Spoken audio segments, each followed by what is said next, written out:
got to get this woman on your podcast. I'm tracking her down, and we're getting Jenny Wallace on the show. And I just want you to get ready, because we're not only going to talk about how you break free from the grind culture and how you can get your life and your peace of mind and your control back. We're going to talk about a deeper topic, because she says that the way that you break free from grind culture and toxic achievement is to actually focus on something else, the thing that you and I are both seeking. And we're going to explain what that is in this conversation. Hey, it's your friend Mel, and welcome to the Mel Robbins podcast. All right, today I have to talk to you about something that happened this weekend. I know you're going to relate to it, but here's what happened. So I'm in the middle of the fall of my son's senior year of high school. So we are in the thick of it with college applications, right? And one of the things that I've loved about living in Southern Vermont is that nobody really talks about it. So I haven't really felt the pressure cooker that the college application process can be. But oh my God, something happened this weekend, and I had no idea that I was internally freaking out about this topic, because on the surface, I've been super cool. So I was out and about, and I bumped into a woman that I know, and we were just chit-chatting, and all of a sudden the question came up. So, does Oak know where he's applying to college? And I said, yeah, actually he's figured it out. There are 4 schools he's going to apply to. And I think personally, he'd be super happy at 2 of them in particular. And so she said, does he have a first choice? And I said, as a matter of fact, he does. He's going to apply early decision to this particular school. And she paused and said, oh. And I was like, yeah, I know it's a really competitive school, but he does have the grades, and he's right in the range of the kind of student that they accept. But these days, everything is so competitive that you just never know. And she said, well, we thought that too about our son. So he applied ED, and he ended up not getting in. They took 2 other people from the school, but they didn't take him. There was something about the way that her tone of voice was that my heart went, and I don't know what happened. I became that freak. I became that psycho parent. There was something in me that was like, what do you mean? What do you mean? That you mean he's not going to get in? You mean he's within range and they're going to take somebody else? And I became that parent that all of a sudden started to own their kids' choices and success and their outcomes. And I came racing home, and I was like, Oak, have you written your college essay? How is the process going? Can I take a read of it? Can I see it? And he's like, yes, you can read it. And he sent it to me. First draft, I'll be honest, not that great. It made my heart go even more. And then I go to say to him, is this done? I mean, this is not what you're submitting. I mean, this doesn't even sound like you. And he's like, Mom, could you back off? I'm working with it at the counselors at school. This is the first draft. Can you get off my back? It's all we fucking talk about at school. Would you ba-ba-ba-ba-ba-ba-ba-ba? Whether you're in the college application process or not, you have experienced it yourself or with somebody that you love. And you know there is something psycho weird about how competitive things have gotten. I mean, I always joke that when I applied to college back in 1985, if I were applying today, I would never get in because of how crazy competitive things have gotten.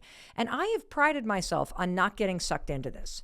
I have meant it when I have told you that I do not put the bumper stickers on my kids' cars, that their achievements are not a reflection of my parenting, that my kids need to own the process. They will end up where they're meant to end up, that they will get the lessons they need. They will figure it out. I believe that. But there was something about somebody going, oh, well, that didn't happen to ours. That made me go, and I went crazy for about 48 hours. Well, thankfully, I bumped into another friend of mine. Shout out to Paige. And Paige and I were talking, and she was saying that she was reading this incredible book. And I was like, really? What is the name of the book? And she's like, yeah, it's so incredible. It's called Never Enough. And you got to get this woman on your podcast. And I'm like, what's it about? And she said the entire book is about something called grind culture and the way that we are prioritizing what this author calls toxic achievement, how parents have gotten super sucked into it, how we've gotten super sucked into it. I said, Paige, say no more. You are like an angel from the heavens who is hitting me with a sledgehammer saying, Mel Robbins, you got to talk about this pressure we are all feeling. And so you know what I'm going to do? I'm tracking her down, and we're getting Jenny Wallace on the show. She has written a book called Never Enough. You may know Jenny Wallace, at least her work, because she has been an award-winning Harvard-educated journalist from 60 Minutes. She is also a journalism fellow at the Center for Parent and Teen Communications at the Children's Hospital of Philadelphia. And I got a copy of this book, Never Enough. I dug into it, and I just want you to get ready, because we're not only going to talk about how you break free from the grind culture and how you can get your life and your peace of mind and your just control back. We're going to talk about a deeper topic, because she says that the way that you break free from grind culture and toxic achievement is to actually focus on something else, the thing that you and I are both seeking. And we're going to explain what that is in this conversation. So please help me welcome Jenny Wallace to the Mel Robbins podcast. Thank you so much for having me. Jenny, thanks so much for jumping on so quickly with me. And I just really want to jump into it. You have this term that you call the grind culture. And I think even though we don't know what the definition is, we all feel that we're in the thick of it. It's this stress and this pressure to do more all the time. And that when you're not doing more, it's never enough. So no matter how successful you are, it's never enough. No matter what school you get into, it's never enough. And so I want to start off with the terms that you use in your research. What is the grind culture? Grind culture to me is a set of messages that tell us we are only as good as our productivity, our performance, what we make, the grades we get, the college we get into. So it is grind culture to me is your worth is contingent upon your performance. That makes a lot of sense. And I think we all understand what that is, because we all feel this like vice on our heads right now. But you also use this term in your research, toxic achievement. What exactly is toxic achievement? Toxic achievement is running for the next goal because you feel like you are not worthy until you hit that next goal. I worry about our kids because I don't feel like I felt that pressure when I was their age. And I know a lot of you are worried about either your kids or your nieces and nephews or your grandchildren, or you've felt this pressure. And even though you're through college, you feel this pressure to climb the ladder. You feel this pressure compared to what your friends are doing. You feel this pressure because you're not making the money your friends in finance are making. So if that's toxic achievement, what is healthy achievement? Healthy achievement is recognizing your strengths, recognizing that you need other people to reach for these high goals. And if you miss it, if you miss a goal, to not feel as though it's an indictment against your worth. That makes a lot of sense. And so here's how I want to handle this, because your work is primarily focused, Jenny, on the toxic achievement and grind culture aimed at children and teenagers and young adults, and how it's impacting their mental health and how it's backfiring and not working, but it relates to all of us. And so here's what we're going to do in this conversation. Number one, I want you to unpack your research for us, okay? And then what I want to do is I want to go to the deeper conversation that relates to all of us, which is the root cause of toxic achievement. We can all feel it. It's never enough. But how the hell did we get here? What's happening today is that parents are becoming, in the words of researchers, social conduits. They are trying to prepare their kids for this uncertain competitive future. And it comes out in our parenting. We tend to become more controlling. We tend to become more perfectionistic in what we're demanding of our kids. And again, not to blame parents. But why not? Hold on a second. I blame myself, and I don't have a problem with it. And by the way, this is so relevant to me as a boss, too. To take responsibility for how you take the pressure that you feel and pass it on to somebody else, you have a huge impact in other people's lives based on how you process and handle the pressure that you feel. Whether you just jam that down your kids or your colleagues or your friends' throats because you can't tolerate it yourself. And so I think there is a massive role that parents play that they need to wake up and start taking responsibility for. I don't disagree with you. And I agree that it's blame is the word that I'm tired of. I guess what I'm trying to tell parents is to zoom out and put into context the anxieties and the fears that they are feeling Mm. so that they can see them. It's not personal. Every parent is feeling this. I mean, as I mentioned, I worked with a Harvard researcher to conduct a first of its kind parenting survey. And we were hoping to get a sample size of 1,000 parents. And within a few days, 6,500 parents had filled it out. And there were these universal themes that parents today are feeling. I feel responsible for my children's achievement and success.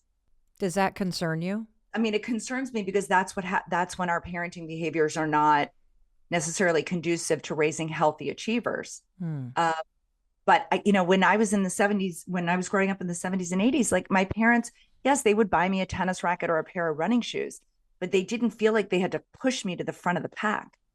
And I think today parents feel that responsibility. But here's one other thing I want to say. Not only do they feel that responsibility, they think other people are judging them on that as well. I asked how many agreed with others think that my children's academic success is a reflection of my parenting. 83% of parents agreed with that statement. So it's not only that we feel responsible for creating these sort of safety nets for our kids and making sure they're successful in the future, but other people are judging us. In fact, this is the first time in US history that kids are worse off than their parents. Worse health outcomes, life expectancy, higher anxiety rates, higher depression rates, worried about the environment, the changing job market. It's no wonder everybody is stressed out. I asked parents, so we're talking about the stress that they're feeling in their homes, right? I said, how many of you agree or disagree with this statement on a scale from 1 to 4? I wish today's childhood was less stressful for my kids. 87% of parents agreed with that statement. I want to know, who are the 13 that didn't? I mean, my God. Maybe they read the question wrong. At the end of the survey, I asked parents if they would be willing to be interviewed, and hundreds of parents reached out. And so I traveled the country listening to these stories over and over again. It was the same story. The sleepless nights by their kids in order to cram in all the AP classes, the weekends spent at soccer tournaments, missing family gatherings, missing birthday parties. The mother in Alaska told me her kids never understood what a Thanksgiving meal really was because they were always on the road going to soccer tournaments on Thanksgiving. So I guess what surprised me the most was how universal this feeling was and how honest parents were about it. That makes a lot of sense. And I can't wait to hear what we need to focus on in order to get back to the kind of life where you are focused on healthy achievement instead of being driven to the race to nowhere based on this toxic grind culture and this pressure that we feel. I mean, when I explained that story about how my friend said something and next thing you know, I like swoop in and start pressuring my son because now I'm all freaked out and I'm buying into this. That's exactly what we're talking about. That there's the ability to strive and to want to achieve something and to do it in a very healthy way rather than amping up the pressure and the stress that we feel. So how do we get there? Yeah. At the root of all this suffering is an unmet need to feel like we matter for who we are at our core. Seriously? I mean, I thought we were talking about achievement. Now you're talking about mattering. I mean, that's kind of a squishy topic. You're going to have to break this down for me and for the person listening because you're talking about doing as the problem, but somehow being, and feeling like you matter. How are we going to get there? Mattering is a core need that we all have to feel important, significant, and like we make an impact on the world.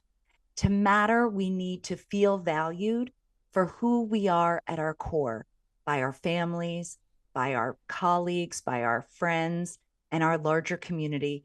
And importantly, we need to be depended on. We need to be relied on to add value back to our families, to our colleagues or friends, and to our larger communities. When we experience that feeling valued and adding value, that's when we have a high level of mattering. And mattering acts like a protective shield against anxiety, depression. It's not that the students that I met who experienced this high level of mattering, who were striving in healthy ways, it didn't mean they didn't have failures or setbacks. But what mattering did is it acted like a buoy. It helped to lift them up. When they had a setback, when they felt like they were failing, it wasn't an indictment of their worth. So, as part of my research, I went in search of the healthy strivers. I wanted to know what, if anything, they had in common. What was home life like for them? What was their relationship like with their peers? What was school like? And I found about 15 or so common threads that these healthy achievers had in common. And as I was looking for a framework to present my findings, I came across the psychological construct of mattering. It's been around since the 1980s. It was first conceptualized by Morris Rosenberg, who brought us the idea of self-esteem. And what he found in the 80s was that students who felt a healthy level of self-esteem felt like they mattered, that they were important to their parents and known for who they were at their core. Their value wasn't contingent on their performance or what they looked like or what team they made. And they were also depended on to add meaningful value back to their families, to their friends, to their communities. They experienced this high level of mattering because they had social proof. They believed at their core that they were valued, and then they saw it in action with how they were adding value to those around them.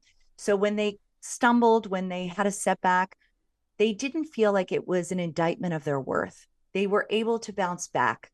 The kids who seemed to be suffering the most were kids who felt like they only mattered when, that their mattering was contingent, their value was contingent. The other group that seemed to be suffering the most were kids who felt like they were valued at home, but no one ever depended or relied on them. So what happens is they lacked social proof that they mattered. This is the exact same thing that all the research has proven to be true about people who succeed at work and people who don't.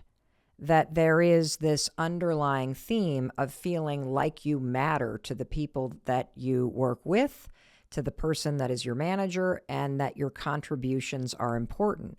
And so it makes sense to me that this would be the exact same construct that would either make a student feel invisible or that they mattered, or make a student feel like I only get the attention I need at home when my grades are amazing and my parents have something to brag about.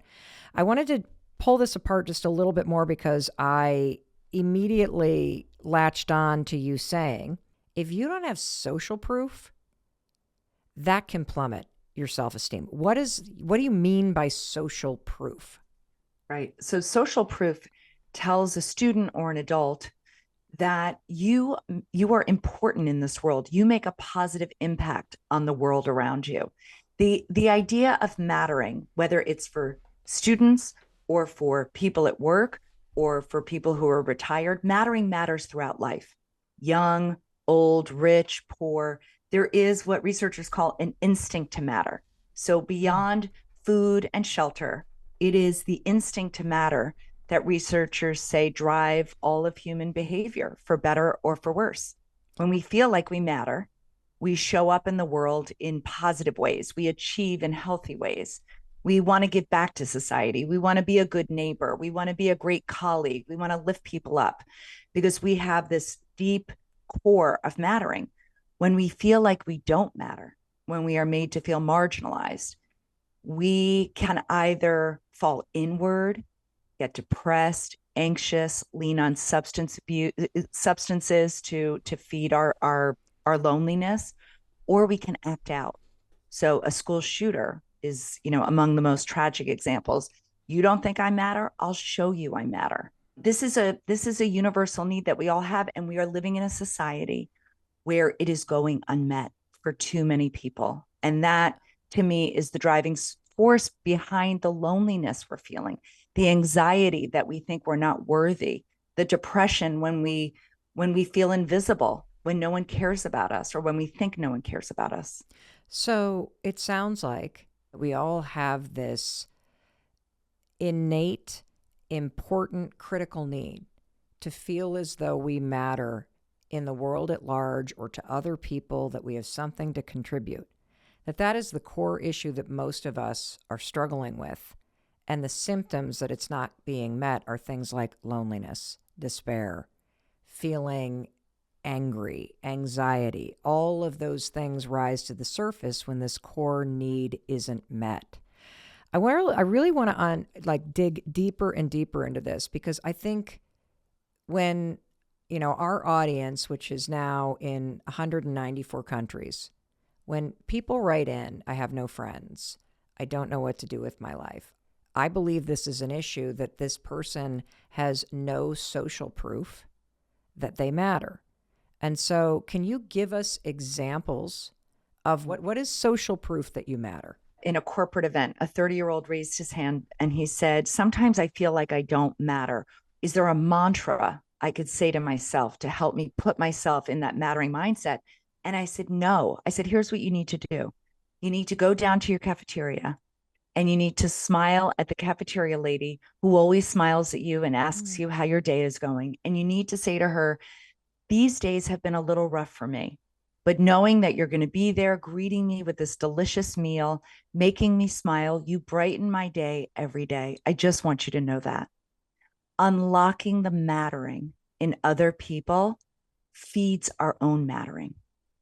So instead of a mantra, better to go out and be kind and, caring to the person at the drugstore who's ringing up, who's probably being attacked day in and day out for not moving fast enough, or not, and just thanking them, just thanking everyday people, thanking a friend who's been there for you, just a quick text. It mattering is felt, in big moments, right? When we are celebrating a milestone birthday and somebody gives a toast to us and tells us why we matter to them. But it's also found in little everyday moments too. And those little moments of mattering or not mattering pile up. I just remember distinctly, I was at an office party with my husband, and a guy was talking to me, but on his phone and texting the entire conversation. And I thought to myself, wow, I really don't matter here. I really don't matter to this guy. He wasn't being rude to me. He was just showing me, yeah, you don't matter as much as this phone. So when our kids come up to talk to us and we're scrolling or we're doing a work email, they can be getting those small signals of not mattering, like I got at that office party. You recommend when kids come home from school that there's one question that you ask that shows that you matter. What is that question? I lead with lunch. What does that mean? What I used to do before researching this book is my kids would come home and I'd be, thinking, how'd you do on the Spanish quiz? How'd it go on your report today? And what I realized in doing the research was that the signal I was sending my kids, one, was that achievement mattered. Two, this is what I'd been thinking about all day while they were at school. And so instead now when they walk in the door, I lead with lunch. I ask them, what'd you have for lunch today? And I got that idea because my grandmother, in every conversation I would have with her, she's since passed away, it would always be, what did you have for lunch? It was, I care about you. I care about your nourishment. I care about things that have nothing to do with how you look, what grade you got, how your career is going. I just care about you and your basic needs. And what did you see change in the dialogue with your kids when you started asking about lunch instead of the Spanish test? Well, first of all, what I have realized and what the research shows is my kids don't need me to ask about their Spanish test. They already are getting the signals everywhere that achievement matters so much. So what I've realized is that my home needs to be a place for kids to recover, for my teens to recover from the pressure they're feeling from their peers' parents, from teachers, from the college admissions process. My home needs to be a haven from that pressure. So I don't need to ask about their Spanish quiz because they're going to tell me. It's already on their minds. So is the same true when your partner comes home from work or your roommates come home from work? How do you signal that they matter to you? What's the question that you ask? I think, what was the best part of your day?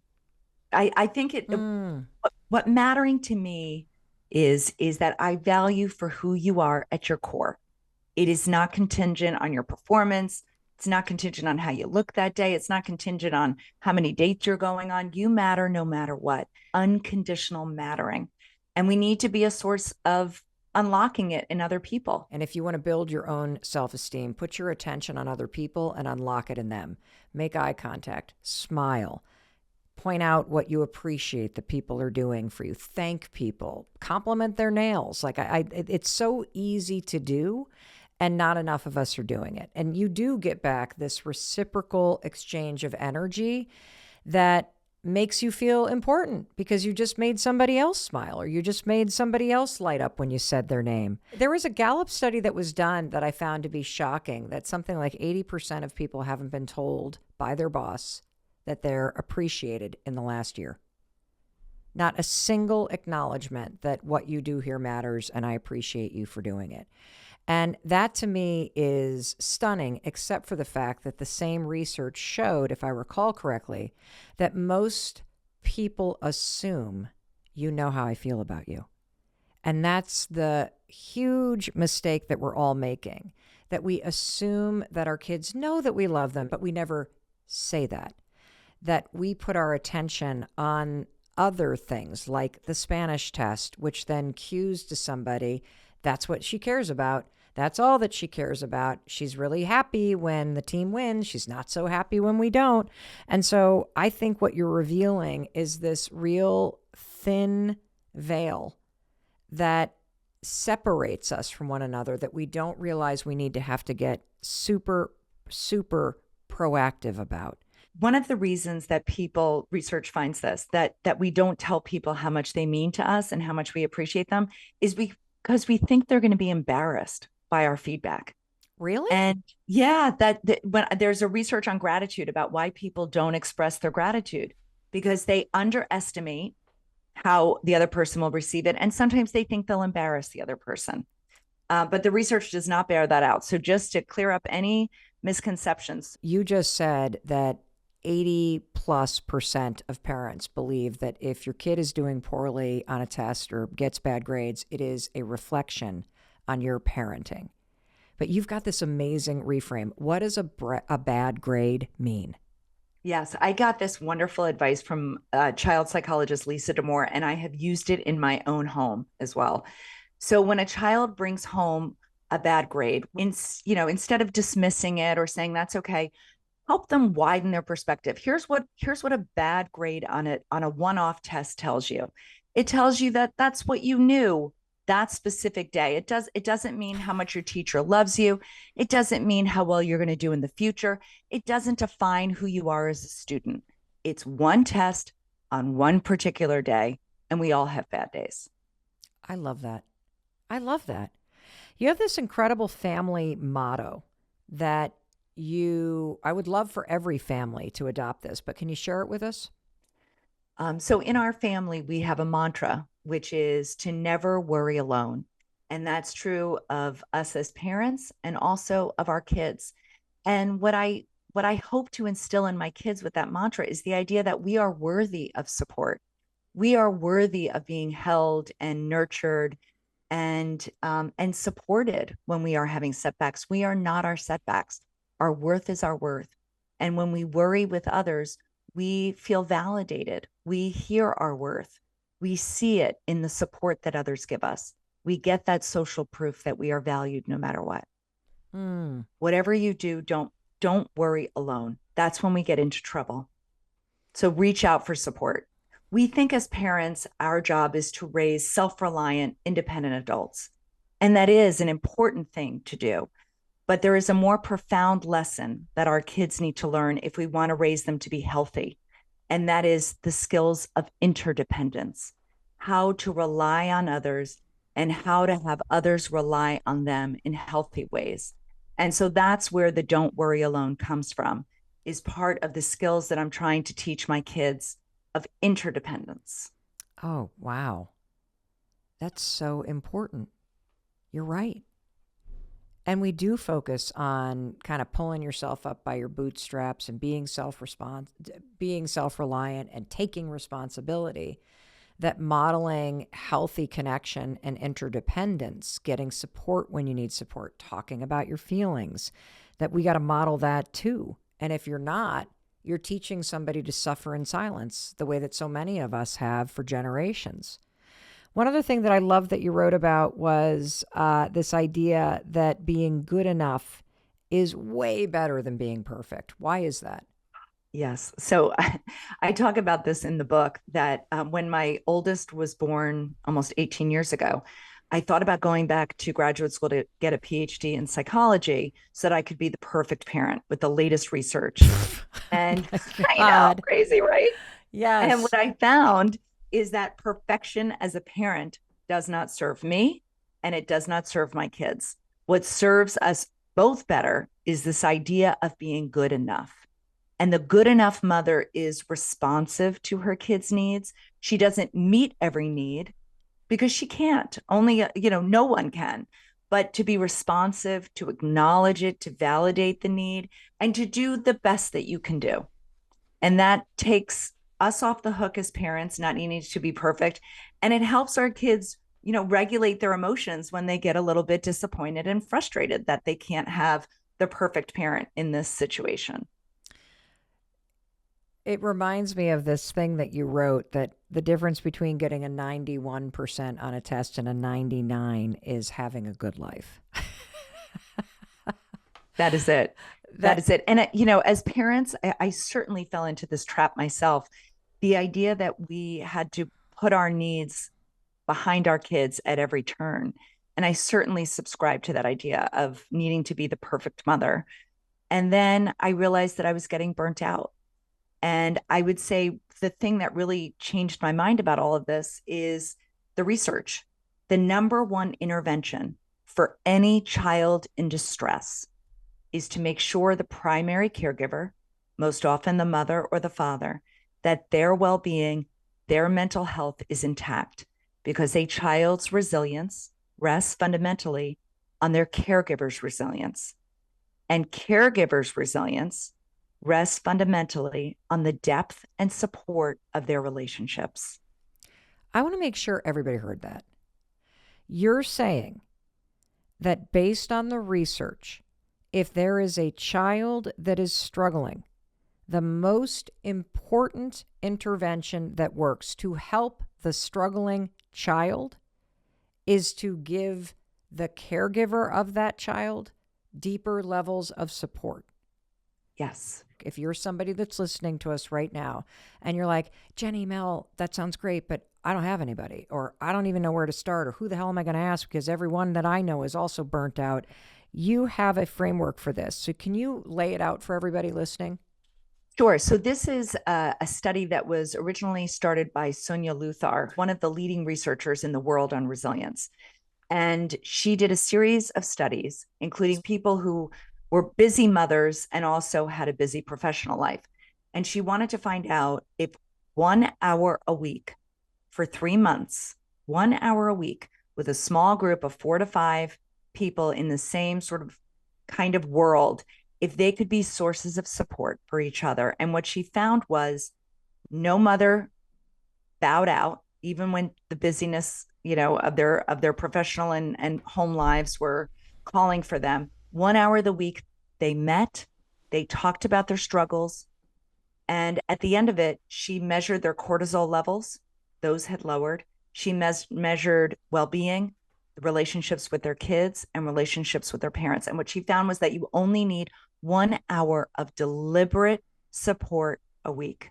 1 hour. And for those of you going, but I don't know where to get it, churches have free daycare and they have a lot of support groups. That would be a great place to start. Community centers, looking in your town's Facebook pages for events that are going on.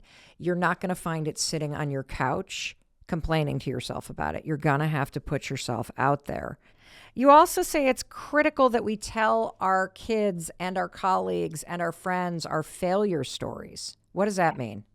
So my daughter was in seventh grade and she considered herself a good writer. And her seventh grade teacher, gave her paper back and it had red marks all over the place. So she was so discouraged. And I said, Caroline, come to my computer. And I pulled up an early article I had written for the Washington Post science section. And it was edited by a really seasoned, wonderful editor. And it was a bloodbath. I mean, there were comments. There was, I don't understand this. Can you add more here? I need another interview. Where is this study? Where? And my daughter was like, oh my God, I can't believe they let you write for them. And I've been writing for them for 10 years now. And I said, see, at first I was embarrassed. I told her to need all that work to see all those red marks. And then I thought about it a different way. I said, oh, this person is trying to invest in me. They are trying to make me a better writer. So I welcome feedback, is what I said to my daughter. I sometimes even say out loud to myself in my office, well, that's enough for the day. Like just that, because I have a tendency to overwork. And so I have to put the brakes on myself. And I want to model that out loud to my kids. You have a nicer way of saying, I'm always like, well, I just fucked up again. And then they're like, Mom, dollar in the swear jar. I'm like, I'm going to be paying for your college tuition with the amount I'm swearing around here because I screw up all the freaking time. I'm really curious for you to share with us. What are the top things that parents say or do that we have no idea that is eroding or erasing the value that your kids need to feel? Yeah. So the first thing that we do is criticize. And most of us know not to be harsh critics of our kids, right? This generation is very aware of not being overly critical. But really, criticism impacts our kids up to 5 times more than a compliment does. Wow, So really? yeah. So what I try to keep in my mind is that to create this kind of healthy environment in my house, I need to keep a ratio in mind. I need to think that for every one criticism, I need to at least have 5 positive interactions with my kids. We are wired as parents to look for the negative and to try to help our kids overcome the negative. But really, what we need to do to have that kind of connection is we need to focus on the positive things that are inherent about them. What is it about them that's unique? And so when you look at the research on achievement culture or on healthy connections, it is having that warm relationship with a parent, a minimal criticism, and prioritizing affection. That is what helps us create this connection at home. So when I asked the leading researcher, Sunya Luthar, what's one thing I could do tonight in my house to buffer against any achievement pressure in my home? She gave me a phrase that I've kept in my head, which is minimize criticism, prioritize affection. She said the kids who were the healthiest in her studies, who went to these competitive schools, at home, their parents were not critical of them. They were able to separate the deed from the doer. And can you define criticism? Because I'm thinking about a situation with our daughter the other day where she's moving back to LA. She's out of college. I still consider her a kid because this stuff about mattering is for all of us. And we were talking about the fact that today, while you and I are talking, she's on an airplane heading back. And she got her knickers in a pinch because she wanted to put all of her shoes in a box and then ship the box. And I was like, dude, no. That's going to cost like $100 for crying out loud. You get 2 checked bags for $25, and I can check a bag with your. So I criticized her. Is that what you're talking about? Or are you talking about criticizing her for being stupid? Criticizing her. Okay. That's exactly right. Okay. It's separating, like you did, the deed from the doer. She's not dumb.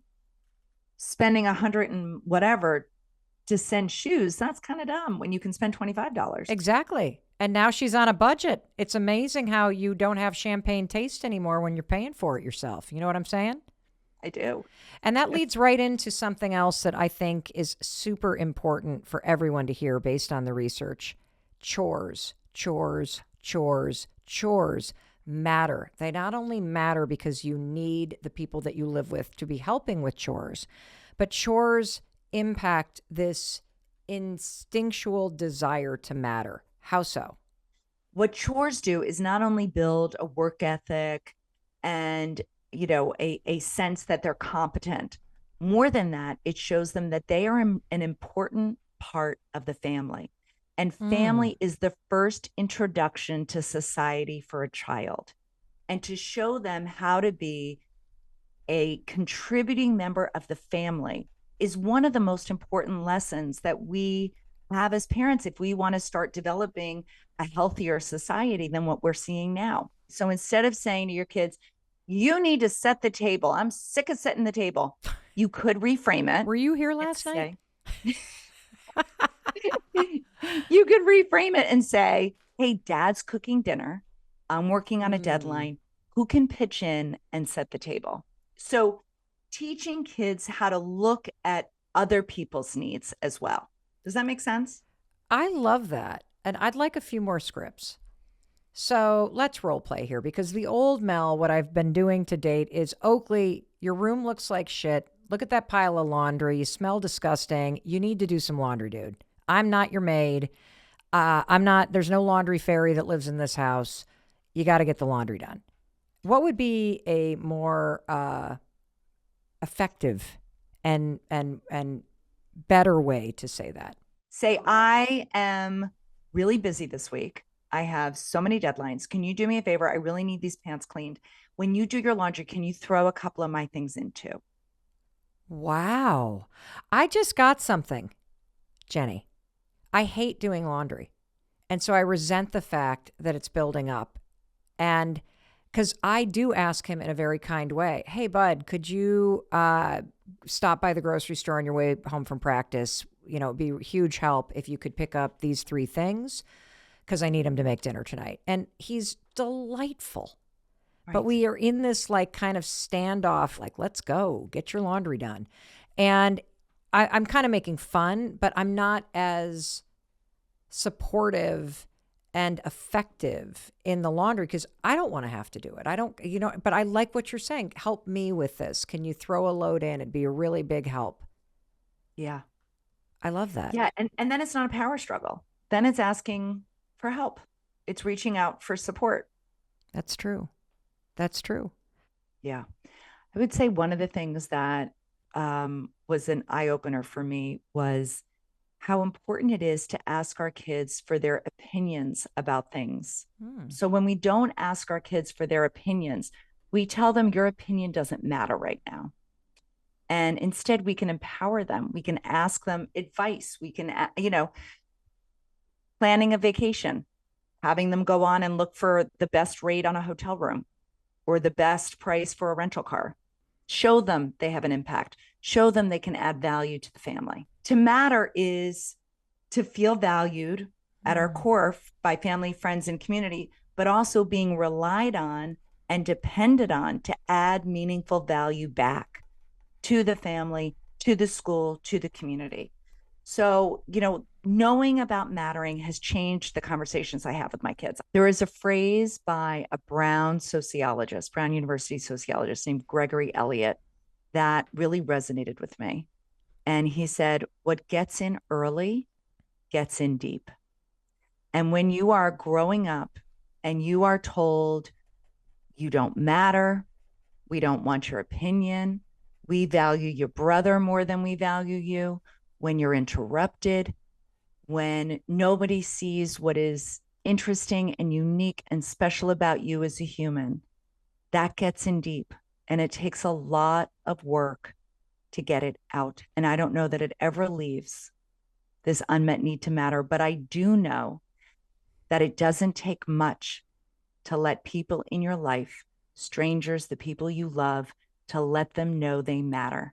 It happens in small, everyday interactions. It doesn't have to be a big, grand gesture. These small interactions build.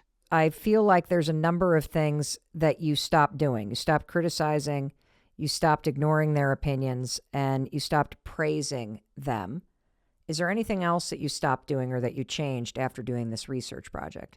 Yeah, I stopped prioritizing having a perfectly organized house. Oh, And yes. instead, I invest that time in my friendships. You don't want to look at my closet, but instead of spending 2 hours to clean my closet, I spend that time going for a walk with my friend, having a cup of coffee. At some point, I will get to my closet, But right now with the book launch, I've needed more support from my friends. So I'm like, Mm. you know what? In this kind of stressful time, I'd rather lean on my friends than have a perfectly organized closet. So a lot of the wise parents that I met had a volunteer mandate in their family. So, you know how some parents say, I don't care what sport you play, you could play soccer, anything you want to play, but you have to stay active. That's a value in our family. I now have a volunteer mandate with my kids, and it's for everyone in our family. And we devote time every weekend to that, just like some parents would with sports. Um, I love I that. I love Yeah, that. I'll tell you another thing I've stopped doing. Please. I used to praise my kids. I used to say, "You're so good at this. You're so good at that. Wow, you're strong in math." Um, I have found in the research that a child's sense of self becomes stronger less by being praised, which can feel like pressure, and more by being known for who they uniquely are. So I've gotten what I call a PhD in my kids. I study them just like they're studying me, and I see what makes them tick uniquely. And that used to be something that was hard for me. You know, my peers and colleagues would talk about their kids' strengths and this and that, and I'd say, I don't know what my kids' strengths are. Like it doesn't stick out to me. And so as a family, we did something. It's a free online tool that is called the VIA survey, VIA, Values and Action Survey. And it tells you your 5 core strengths, things that are inherent about you. And so as a parent, I now focus on these strengths. We are no longer looking at weaknesses and sort of zooming in and focusing on weaknesses, which are sort of normal for a parent to worry about a child's weakness. You know, we all have this negativity bias, and we are programmed by evolution to focus on the negative. But what taking the VIA survey did is that it helped me see the inherent strengths of my kids, and it made my kids feel seen and known by me. I'm stealing that from you. And I think we should do it as a team at work. So the research on values was eye opening for me. And what the research finds is that the environments that we are living in, our homes, our neighborhoods, our workplaces, activate certain values. So if you have a child that's going to a competitive school, they are saturated by these extrinsic values that are saying, reach that goal, get that GPA, make the A team, look good. And at home, what I have to do, values operate like a zero sum game. So the more you spend on those extrinsic values, the less room in your life you have to focus on the intrinsic ones. You Mm. just have so much time in the day. So, what the research says is that parents need to really focus on the intrinsic values at home to balance out the values in our environment, the values that tell our kids, you need to look a certain way, you need to weigh a certain thing, your hair needs to look this way, you need to get all these likes, you need to make it into this college, make it onto that sports team. So at home, you need to focus on the other things, the intrinsic values. You're such a good brother. Thank you so much for always, cleaning the table and taking out the trash without even anybody asking. You just always see when there's a need in the family and you meet it. And there are different ways that we can point out these intrinsic values to our kids. One way is to do that via survey that we talked about. Another way is to listen to what adults in our children's lives say about our kids. So, for example, the teachers in my kids' schools write a little narrative along with their grades. And I've stopped focusing on the grade, and instead I focus now on the narrative. And it's always about their strengths. And I do it with a highlighter and a pencil, and I annotate them. And I'm like, oh my gosh, I see this too at home. Wow, you always do this with your sister. I try to balance out their values. And here's why. Because extrinsic values, when we are overly focused on extrinsic values, research finds we are more likely to suffer from anxiety, depression, and substance abuse disorder. Hmm. So that is why it is so important at home for a parent to focus on the intrinsic values that act as like a protective force of our self-worth.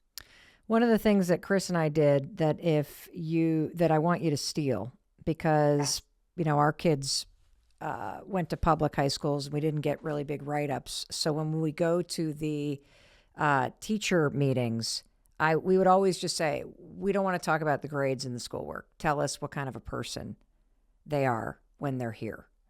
talk to us about who you see here and how they are with their peers, how they are with you. And it's a way for you to get that intel from another adult if you're not getting those kind of reports from whatever school. And by the way, I just keep coming back to the fact that all of this is relevant to all of us. I just assume most people are walking around with a deficit in feeling as if they matter. That most people feel that they don't. Most people have a deficit when it comes to the amount of times they're celebrated, the amount of appreciation that they get, and that if you go through your day, whether it's with your kids or your colleagues or with your friends, your partner, and you really just assume most people have not been told that they've been appreciated in a week or a year or ever in their lifetime. This stuff matters. And people need to be lifted up, especially now.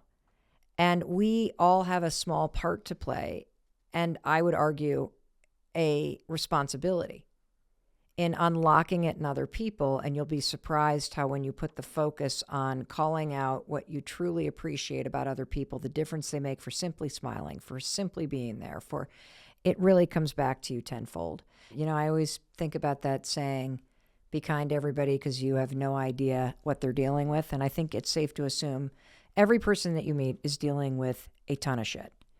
And most people have not gone to therapy. They do not have the tools. It's one of the reasons why I'm here twice a week, because most people, it got in early and it got in deep. And it doesn't even have to be your family. If you were like the only brown kid in your entire elementary school class, that seeps in. If you experience racism and bias, that seeps in. If you struggle with constant poverty, if you're being neglected or abused physically, emotionally, it seeps in. And it can come in just infinite ways. And your research and the simple things that you're saying actually make a difference in your life and in anybody else's life when you bother to use it. So Jenny Wallace, thank you so much. The book is never enough. Get it, read it, apply it, because it matters. Thank you so much, Mel. Thank you. Everybody, let's give it up for Jenny. Thank you for your expertise, your insight, and for really going deep on this very real problem that we all face. And I think you gave us incredible tools. And what I find the most empowering is that you and I hold the keys to helping other people feel like they matter in this world. And when you really think about that, isn't that a beautiful thing? Isn't that a beautiful thing to be able to do for another human being? To tell them and to make them feel that no matter what you do or you don't do, you belong here, I see you, you matter to me. And simply calling somebody by their name, looking them in the eye, putting the phone down, being present, telling them that you appreciate the little heart or the little leaf they put in the top of your coffee. That's enough. That's enough to flip the switch for somebody. And it's also explains why I always end our conversations the same way. I always end by telling you that in case nobody else tells you, I want you to know that I love you. And I mean it. And I say it because I want you to know that you matter to me, that I think about you on this walk with me.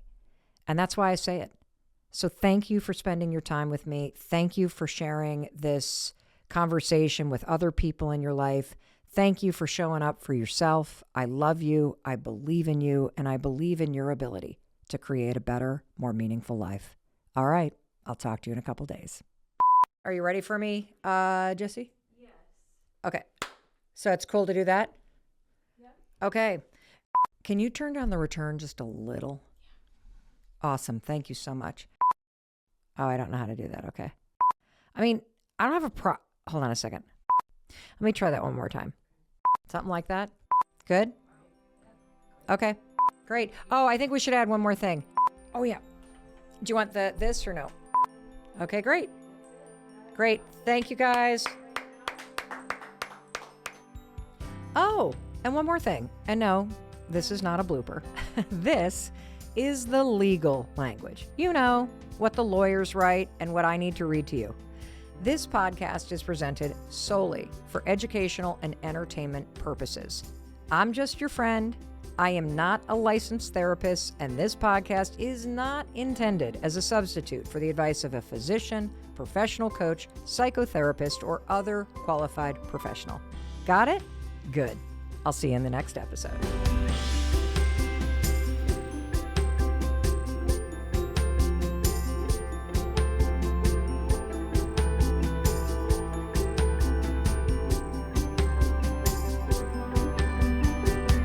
And for you watching on YouTube, first of all, thank you for being here. And watch this one next. It's with Dr. Lisa Damour. You heard Jenny talk about her, and the episode is going to help you help anybody in your life that's struggling. Enjoy. Mwah.